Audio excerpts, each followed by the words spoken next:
नमस्कार. फिल्म इंडस्ट्रीमध्ये तू आता असतं तर काय केलं असतं?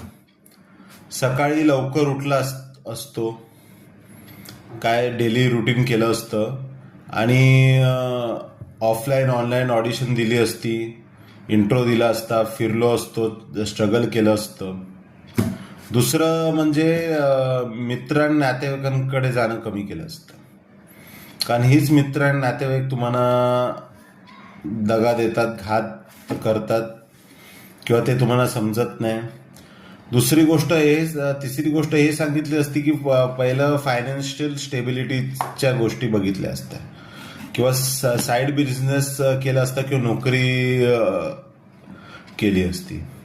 चौथी गोष्ट,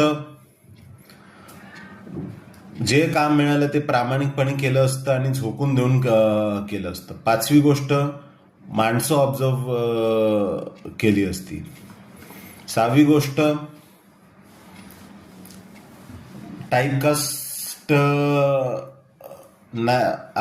टाईपकास्ट नाही नवीन गोष्टी शिकल्या असत्या.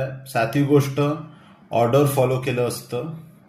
आठवी गोष्ट, जिथे एक्सपोजर मिळेल तिथे त्या गोष्टी केल्या असतं. नववी गोष्ट, प्रत्येकाला माणुसकीने पहिलं वागवलं असतं. दहावी गोष्ट, ऑडियन्स आणि आताचं काळ काय चाललं हे समजून घेतलं असतं. 11वी गोष्ट, जर भले कोणी काम नाही दिलं किंवा रिप्लाय नाही आला तर स्वतः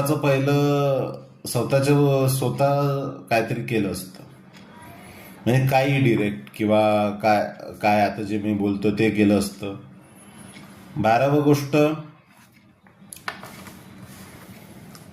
कधी डिरेक्टर रिपीट नाही केलं असतं. 13वी गोष्ट, फिल्म इन्स्टिट्यूट्स जे खरोखर जेन्युनली माणसं तिथे शिकवतात किंवा ज्यांचं रेकॉर्ड चांगलं आहे, ट्रस्ट आपण करू शकतो, त्याच्याकडेच कोणाला ट्रेनिंग घ्यायला सांगितलं असतं. 14वी गोष्ट, जर कुठला मित्र आहे ज्याचं काय तो चित्रपट नाही बनला किंवा काय झालं, शेल्फ झाला, तर त्याला अनएक्सपेक्टेशन आणि अनसर्टनिटी एक्सेप्ट करायला सांगितलं असतं. 15वी गोष्ट, जे तुम्हाला आपलं समजत नाही किंवा ते मानत नाही त्यांच्याबरोबर कधी काम नाही केलं असतं.